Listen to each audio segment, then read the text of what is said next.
tutuloy na lang natin next sa Sunday, kung kalooban ng Diyos na tayo pa nandito.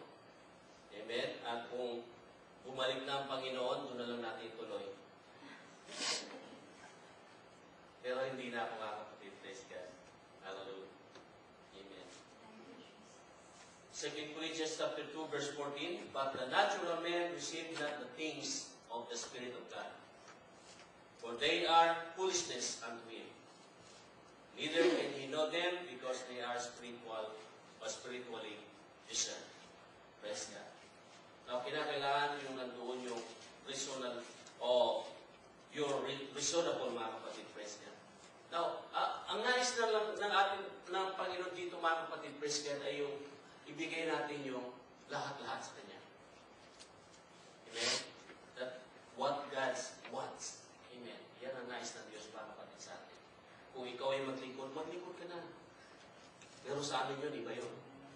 Amen.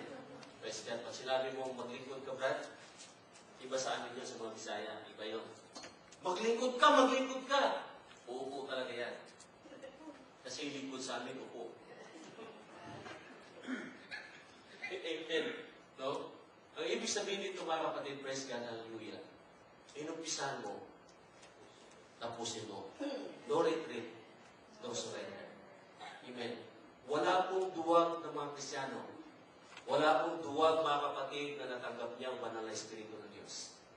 Amen? Praise God. No? Kung inumpisahan mo, mga kapatid, praise God, tinanggap mo ang Panginoon, hallelujah, tapusin mo ito, mga kapatid, hanggang sa ma-reach mo yung goal. No? Sabi ko nga, mga kapatid, kung ito ng pinakalas, mga kapatid, na pag-dinig niyo sa salita ng Diyos, i-cherish natin, mga kapatid, praise God, para kung dumating man ang Panginoon, hallelujah, mamayang gabi o bukas na gabi, amen, o madaling araw, mga kapatid, praise God, see you in heaven. Maraming konti lang. Dapat pag ganyan, see you in heaven, oh, hallelujah, thank God. Amen, hallelujah. Matatapos na ninyong iniisip kung pambayad sa bahay. Matatapos na ninyong iniisip na yung pambayad yung sasakyan. Pero, Papa Judan, marami nag-isip ganyan mga Kristiyano eh. Masyadong selfish, mga kapatid eh. Lord, bumalik ka na kasi dami ko ng angin. Alam mo kung bakit hindi ko bumalik ang Diyos, mga kapatid? Dahil ano sabi ng Biblia, mga kapatid? Hindi ka pwede makapasok sa langit na may utang ka. Hindi na tumawa kayo. Ay, ganun ba nun? Ay, kailangan magano ako magtrabaho. Yes, kaya nga binigyan ka ng buhay, kaya nga binigyan ng lakas, mga kapatid, to work. Para mabuhay ka. But don't forget, mga kapatid, praise God, you have responsibility sa ating Panginoon. Ang sabi ng Biblia, mga kapatid, praise God, seek ye first the kingdom of God and His righteousness in all. Kasama na yung utang mo ron. Kasi minsan parang binabaliwala natin yung salita ng Diyos, mga kapatid eh. Akala natin salita ng Diyos, salita lang. No, ang salita ng Diyos makapangyarihan, mga kapatid. Kung ito'y binibigyan mo ng importansya, mga kapatid, sa buhay mo at maririnig mo, for example, seek ye first the kingdom of God. What is this? Seek ye first the kingdom of God. Unahin mo muna ang kaharian ng Diyos. Paano mo unahin ang kaharian ng Diyos? Unahin mo ang Bible study, unahin mo ang service, mga kapatid, umating ka ng Sunday, praise God, manalangin ka, mag-ayuno ka. No, lahat ng mga kapatid, just the kingdom of God, mga kapatid, praise God. Then after that, in all these things shall be added unto you. Amen. Pangako ng Diyos yan, mga kapatid. No? Kaya nga sinasabi ko sa inyo, no retreat, no surrender. No? Pag hindi nyo na kaya, ibigay nyo sa Diyos. Hindi yung pag hindi nyo na kaya, Lord, bumalik ka na, Panginoon, hindi ko na talaga kaya, Lord. Nababaon na ako, Panginoon. Nakakayaan mo pa naman ako. Biro mo yan eh, binigyan mo pa ng problema ang Diyos niya. Every night, mga kapatid ko, hindi ko na alam kung paano ko babayaran ito lahat. Kaya mag-isip ka muna, mga kapatid, praise God. Bago mo bilhin ng isang bagay, isipin mo muna kung may pambayad ka. Pag wala, yan muna. Nandyan lang naman yan, hindi mawawala yan, mga kapatid. Praise God. No? Ang gawin mo, Lord, pagpalain mo ko, Panginoon. Gusto ko ito, Lord. Naalala ko si Pastor Glenn, mga kapatid, doon sa Pilipinas pa. Kung madali hanapin si Pastor Glenn. Madali ang hanapin, mga kapatid. Alam ko kung saan pupunta yan. Doon sa, sa Cubao. Merong pinupunteriya yan, mga kapatid.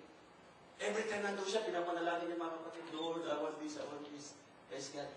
Meron man siyang pera, pero hindi niya pinibili kasi gusto niya ito eh. No? Pero nagka-blessing na siya, mga kapatid, tinawag niya ako, punta ka rito kasi kailangan mong ilagay ito mo. Ano meron? Nabili ko na yung gusto ko. Hindi yung pagdating mo, mga kapatid, doon sa grocery o sa mall.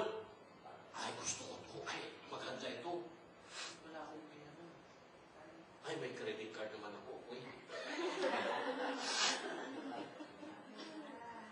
No? So, hindi mo na nag-isip sa divine. Ayaw ko kayong bayaran ito.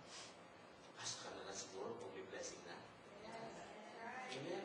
Hindi yung pagdating doon, nakakautingin. Pag nakuha na,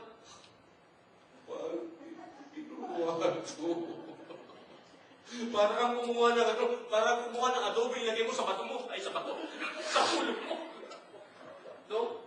Parang kumuha ng adobe, ilagay mo sa ulo mo at pagkatapos, bitawan mo. Sakit sa ulo yun. Amen. Ganon din sa ating bakit sa Panginoon. Hallelujah. No? Huwag natin sayangin ang mga bagay, mga kapatid, praise God, na ikalalakas at ikabubuti mo sa harapan ng Diyos. Amen? Hallelujah. Pag sa gawa ng Diyos, go! Amen? Huwag na yung nag-iisip ka pa, ay, may pupuntaan kaya ako. Marami pa namang araw, marami pa Tuesday, darating. Ay, it's okay. Unahin ko muna to. No! Sige, first the kingdom of God! Alam mo, pagka iuna mo ang Diyos, mga kapatid, lahat ng bagay susunod. Ang blessing, mga kapatid, praise God, susunod. Hindi lang susunod yan, mag-overtake pa yan. Amen? Yes. Maganda pagka nakakatin tayo ng Sunday school eh. Amen? Maganda pag nakakatin tayo ng Bible study. Huwag niyong kalimutan ang Bible study natin every Tuesday, mga kapatid. Or down. Amen? Praise God. Sinong nais dito lumago, mga kapatid, sa salita ng Diyos? Amen. Hindi lang Sunday, mga kapatid. Iba ang Sunday. Iba ang Bible study, mga kapatid. No? Meron tayong mga Bible study, mga kapatid. Praise God. Ang Bible study next time, mga kapatid, kila Brother Rudy. Every Friday, mga kapatid. Kaya kung may time kayo, pwede kayo pumunta ron. Magpalakas tayo, mga kapatid. Praise God. Amen? Amen? Nako. Praise God. Hallelujah. Amen. Sino nais ng blessing? Okay ka niya? Basta blessing ko dito sa ang bilis, mga kapatid. Sabi ko na, mga kapatid, pagka-blessing pinag-usapan, hindi na pinag-iisipan yan eh. Pero paggawain ng Diyos, mga kapatid, teka, meron ako schedule. Pero pag-blessing, talagang all the way. No? Diba? Ang sarap tumanggap ng blessing. Amen? Pero sabi ng mga kapatid, it's better to give than to receive.